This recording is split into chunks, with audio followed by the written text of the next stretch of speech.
All right, guys, welcome back. Thank you for tuning in. Let's get right into it. I was wondering what to talk about tonight. I do not pre-script or pre-design these podcasts. When things happen in my life that I think maybe would give us something to talk about, that's when I do one of these recordings. And I don't pre-script it. I don't pre-write it. I just kind of speak from the heart. And I wasn't really sure what to talk about this week, but then it hit me because guess what happened in my life? My one horse, I found out that she actually qualified for World Finals next year. This is the mare that I've talked about on here previously that had the colic surgery last year. We rehabbed her. Wasn't really sure how she was going to bounce back from that. She was out like 75% of the season because of rehabbing from the surgery.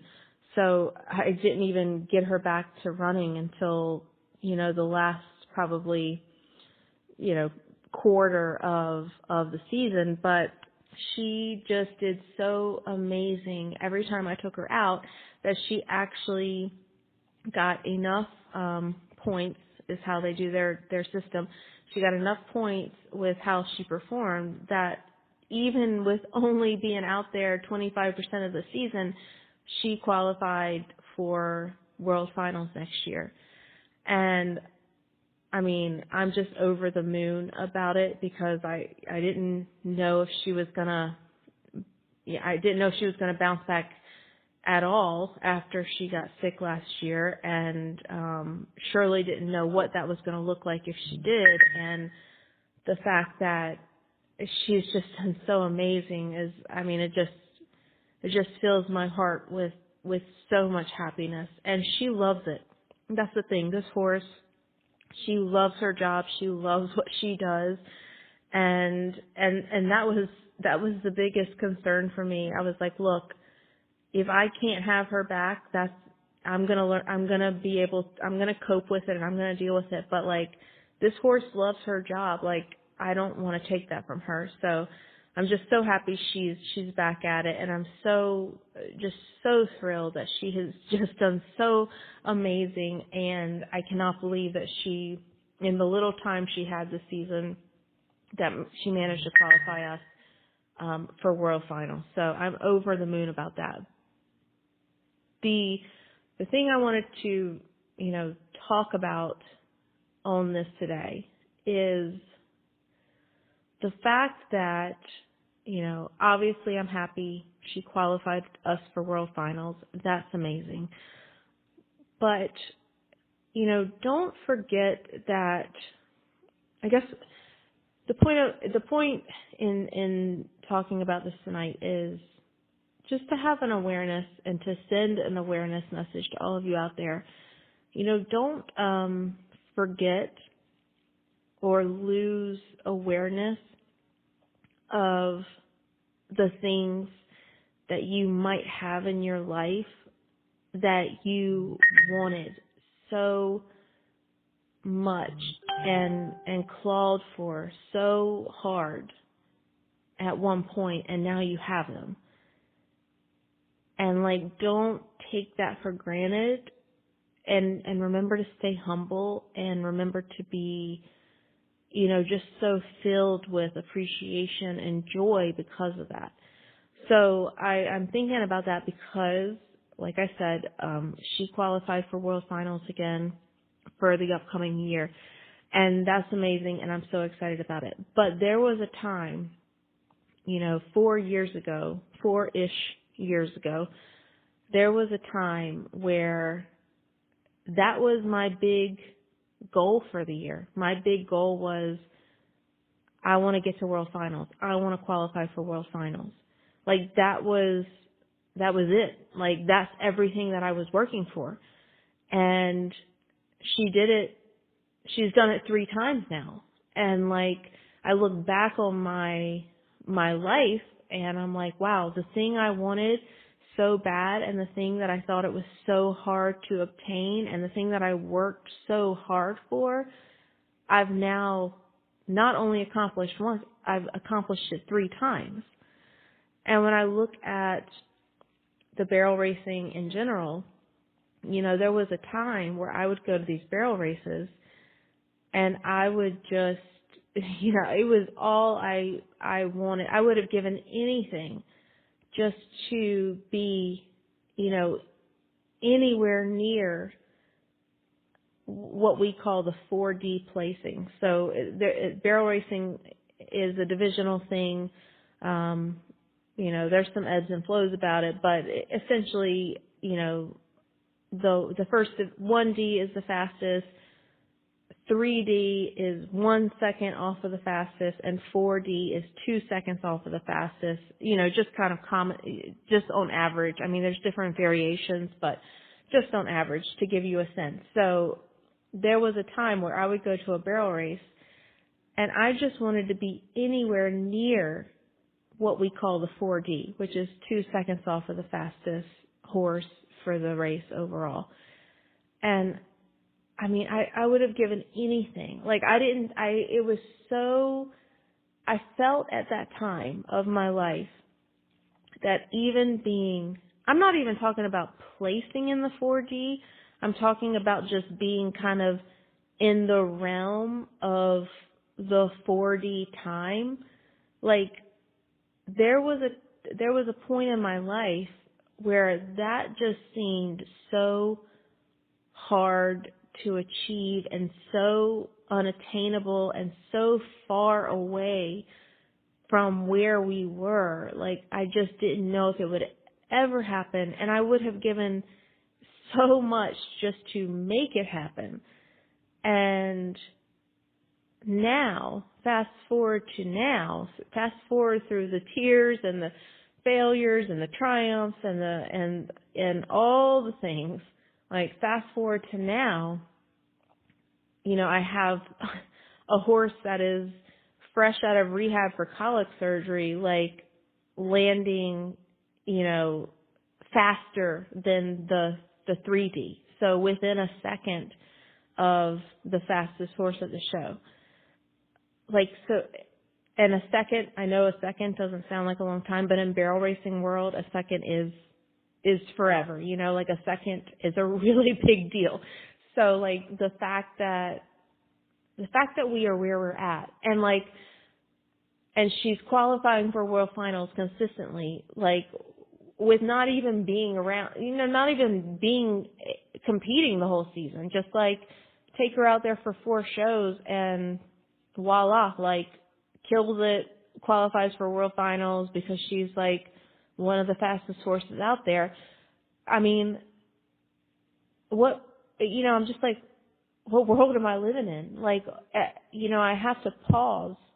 I have to remind myself, because if you don't remind yourself, you start to take it for granted. But I purposely check myself and remind myself and be like, wow, do you remember that like not that long ago? I mean, we're talking about like maybe 4 years ago or so, like, do you remember that not that long ago you couldn't even get close to being anywhere near the last division, and you would have given anything to be anywhere near the last division, and that seemed so far away and so unachievable, to where you are now, which is kind of like you don't even have to try that hard, and you're like in the 2nd or 3rd division, and like your horse is killing it and running these great times and qualifying for world finals and like doing all this stuff. And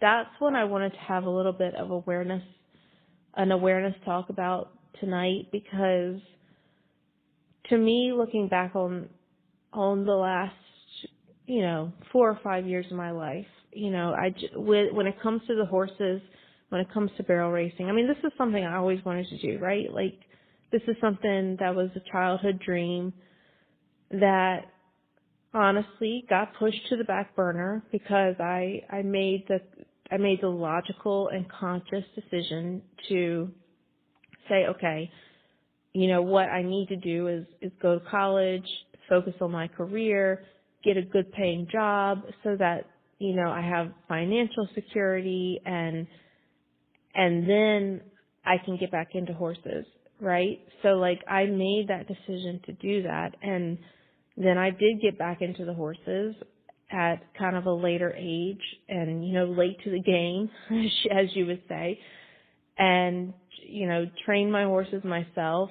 Obviously a huge learning curve with that. And, you know, it just was just so much ups and downs and so much, we went through so much and so much heartache, so much unknown, so many trials and tribulations, so many failures. I you know, like I could write a book about it, you know, but a handful of years ago, I didn't think, I wanted so bad to be where I am exactly right now, and I didn't know that it would ever happen. You know, like all the work, all the effort, all the tears, all the failures, all the stuff and things. And I just wanted so bad to be, you know, where I am right now. And now I'm here. Now I'm here. I have amazing horses. They're capable. They're competitive. My riding has improved. I know what I'm doing a little bit more. I mean, you know, it's like, wow. Looking back, I can't believe I'm here. And if you don't pay attention to that, if you don't take time to reflect on how far you've come, on how much you have, on the fact that you might very well be living the exact life that you dreamed of so hard, you know, years ago, and now you're here and you're doing it. You could potentially lose sight of just how far you've come and just how grateful you should be and just how much you should enjoy the success that you have. It's very typical and it's very normal and it's very natural for us to kind of always be looking in the future. Like always be looking to the next goal, always be looking to the next thing. Like what is the next thing we need to accomplish? What is the next thing that we need to achieve? And that's great, like to be motivated, you know, to continuing to better our lives. But don't forget and don't lose sight of where you are now compared to what those goals and ambitions were, you know, years ago. It's important for us to recognize and remember potentially how bad you wanted the exact life you have right now and how much you would have given for the exact life you have right now and how much work you put in to achieve the exact life you have right now. And if that's your situation, if you are living a life currently where when you sit and you pause and you reflect and you look back and you say, oh my gosh, like, yeah, I dreamed about this. I wanted it. I manifested it. I worked so hard for it. I gave so much effort and energy and you know, I wanted this so bad and now I'm here. Like if that is your life, if that's your current situation, please don't forget to relish in that. Please don't forget to enjoy that, to have the awareness of that. It's always good to be looking to the future and setting goals, you know, for continued improvement and continued evolution. But don't miss out on just your ability to just sit back and say, wow, like I did it. I did that thing. I got that thing. I achieved that thing. I got the life that I wanted for so long. And there was a point in my life where I would have given anything to be exactly where I am right now. And here I am. And I want to enjoy it, and I want to relish in that, and I just want to, flourish in that atmosphere. Even while I know I still might have bigger goals and other goals down the pipeline, I'm gonna really cherish and appreciate exactly where I am right now, because man, number one, I worked hard to get here, and number two, there was a point in my life where all I wanted was to get here, and now I'm here. So you better enjoy it, and you better appreciate it, and you better just be grateful and, just soak it up for everything it's worth. So that's my little spiel tonight. I'm